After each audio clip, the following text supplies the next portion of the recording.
आप मेरी बात सुनो, हमारा जो दर्द है वो सुन लो। आप पता नहीं आप सवाई माधोपुर में कब से आए हो, कब से नहीं आए हो, लेकिन जो युवाओं का दर्द है वो आप एक बार सुनिए हमारी बात को आगे बिल्कुल बिल्कुल बताइए। और लगे तो आपको हमारे जो माननीय मुख्यमंत्री महोदय हैं, महोदय तक भी पहुंचाइए और उनको ये बात गिनाइए। हर एग्जाम के अंदर फॉल्टेशन होता है, डॉक्टर साहब आवाज़ उठाते हैं। ऐसी क्या मजबूरी है राजस्थान सरकार की जो डॉक्टर साहब को क्या नाम से धरना करना पड़ता है? लेकिन बाद में उन्होंने एक्शन भी तो लिया। अगर एक्शन भी तो लिया, जो भी अधिकारी पकड़ा जाएगा, जो भी उसमें पकड़ा जाएगा, उसकी सारी संपत्ति जब्त कर ली जाएगी, उसको आजीवन कारावास जेल भेज दिया जाएगा। तो गहलोत सरकार ने मजबूर हो गया नियम क्यों बनाए? पहले कड़ी क्यों नहीं कसी? ये विपक्ष का तो काम होता है ना, पक्ष थोड़ी सी भी गलती करे, विपक्ष का काम होता है। एक दर्द इसलिए है क्योंकि हम किसान के बेटे हैं। सवाई माधोपुर से जयपुर जाते हैं 150 किलोमीटर पड़ता है। ट्रेन से जाते हैं तो 75 रुपीज़ का टिकट है, बस से जाते हैं तो 140 रुपये के लगभग का टिकट है। पहली बार तो कोई स्टूडेंटों को, कोई बेरोजगार युवाओं को कोई कंसेशन नहीं दिया जाता, ठीक है। उसके बावजूद भी महंगाई के ज़माने में गहलोत साहब ने पिछले कोविड में एक नियम लागू किया था कि किराएदारों के ऊपर हम किराए से जो मकान देगा उसके लिए हम लगाम कसेंगे। नियंत्रण किराया अधिनियम जो कानून बनाया था उस पर कोई नियंत्रण नहीं है।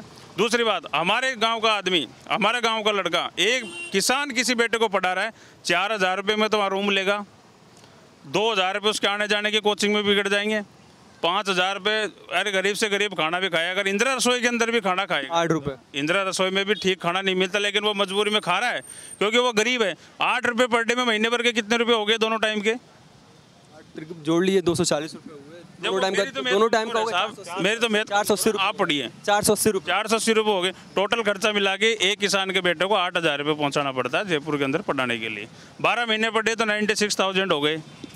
2 साल आपका मैथ कमजोर था नहीं, 2 साल पढ़े तो वो क्या नाम से 2 लाख के लगभग हो गए।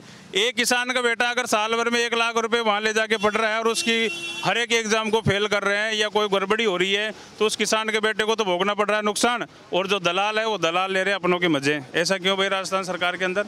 और बात आती है डॉक्टर साहब के ऊपर। डॉक्टर साहब तो देखो ऐसा सर्व समाज के नेता हैं, इन्होंने अगर किसी गरीब के साथ में या किसी युवा वर्ग के साथ में या छात्र के साथ में अगर कहीं और महिलाओं के साथ में, वो तो महिलाओं के साथ में भी नहीं हुआ है। अगर किसी गरीब के या किसी के साथ अन्याय हुआ है तो हमारे डॉक्टर साहब एक ऐसा नेता है, हम जातिवाद नहीं करना चाह रहे, हम किसी धर्म को नहीं बांटना चाह रहे। हमारा जो ये जो आपको बताना है वो इस प्रकार है साहब कि डॉक्टर साहब एक ऐसे जन के नेता हैं कि किसी की भी मजबूरी हो, चाहे डॉक्टर साहब कोई सी भी दुनिया में हो, उनका हाँ जवाब रहेगा, कभी ना नहीं उन्होंने नहीं किया।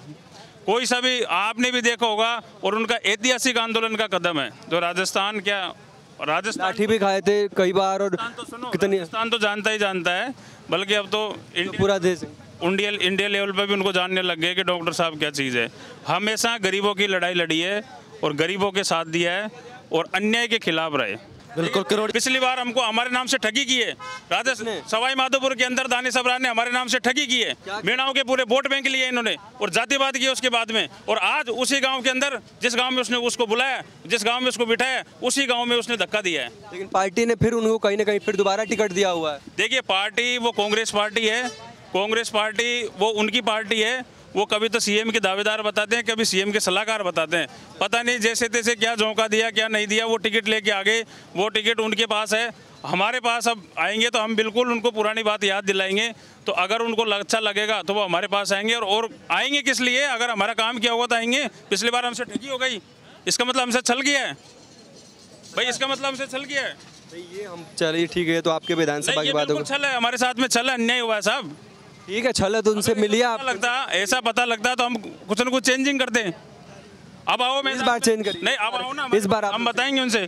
हम कोई लड़ाई नहीं लड़ रहे, हम कोई कुछ नहीं कर रहे। एक इन्होंने जो तानाशाही का जो मार्केट फैला है ना, मार्केट के अंदर अगर कोई बदमाशी कर रहा है उसको संबंधित एसएचओ से कह दिया कि तेरे इलाके में ये बदमाशी कर रहा है, इसको उठा के जेल में डाल दे। और उसके बाद में इसकी पिटाई करके मेरे को वीडियो कॉल पे दिखा, जब जाके मैं यकीन करूँगा। ऐसा कहाँ क्या ऐसा भी सिस्टम है? बताओ कहाँ तक दुनिया सहन करेगी? एक बात बताओ है। आए दिन दहाड़े बाजार में कोई भी लूट हो रही है, कभी क्या हो रही है, कभी क्या हो रही है। एक पंडित जी के लड़के को बंदूक की नोक पे लड़का उठा के ले गया, हमारे विधायक साहब नहीं गए। हमारे सीमावर्ती गांव में उलियाना के अंदर उसमें इतना बड़ा हत्याकांड हो गया, उसमें नहीं गए। किस बात के नेता है ये? और हमारे वही डॉक्टर किरोड़लाल जी उसी बीच में आए और उसी कड़ी को उन्होंने सुलझाया। और वो लड़के आज सेफ हैं और सारी व्यवस्था सेफ है। तो साहब ऐसा है, हमें तो वो लीडर चाहिए जो हमारी रक्षा करेगा, ऐसे दलाल नहीं चाहिए जो हमारी आत्महत्या करने की कोशिश करेगा। ठीक है इतना, लेकिन आप किसको मुख्यमंत्री देखना, अगर बीजेपी में बात करें किसको देखना? देखिए वो अब मुख्यमंत्री, आपका मत क्या है? ठीक है देखिए, पार्टी हाईकमान ठीक है, आप अपना वो मत बताइए। मुख्यमंत्री का तय करना वो हाईकमान की बात है। आप किसको देख रहे हैं, हम आपका पूछ रहे हैं। देखिए जो गरीब को साथ देगा उसी के साथ जनता है। तो आप यहाँ के, आप इतनी सारी बातें यहाँ का जान रहे हैं, सबको जान भी रहे, तो किसको देखना है? आप अपना मत तो मैं बताइए। कह रहा हूँ जो गरीब के साथ खड़ा है उसके साथ पब्लिक खड़ी है। आप अपना मत तो बताइए, आप किसको देख? देखो मत मेरा क्लोज है, जो मेरे साथ खड़ा रहेगा, चाहे मैं गरीब हूँ चाहे मैं कुछ भी हूँ, मेरे साथ जो खड़ा रहेगा उसी का मत है। और वो आप कुछ लोगों पब्लिक से फीडबैक ले लीजिए, पब्लिक आपको ऑटोमेटिक फीडबैक दे देगी कि कौन गरीब के साथ खड़ा है, गरीब के और जो खड़ा है उसके साथ कौन पब्लिक खड़ी है, वो रिजल्ट आपको ऑटोमेटिक आ जाएगा। और भी कुछ लोग मौजूद हैं, इनसे बात कर लेते हैं। इस बार आपके विधानसभा में क्या लग रहा है? नहीं देखिए, मैं तो टोडाई विधानसभा से हूँ, टोडाई का रहने वाला हूँ। अच्छा, तो फिर राजस्थान का आप बता दीजिए, आपके राजस्थान में क्या लग रहा है? राजस्थान में बीजेपी आएगी। बीजेपी? सीएम किसको देखना चाहते हैं आप बीजेपी में? सीएम तो वो पार्टी लेवल का बात है कि वो अपना मत तो बता दीजिए, जनता का क्या मत है? सीएम हमारे मत का तो ऐसी बात है, हम किसी को उम्मीदवार कैसे तय कर सकते हैं, पार्टी लेवल की बात है। जब पार्टी तय करेगी उसी को हमारा मुख्यमंत्री होगा। लेकिन इतना जरूर कह सकता हूँ मैं कि इस बार 125 सीटों से ज़्यादा बीजेपी राजस्थान में सरकार बनाएगी। 125 पार?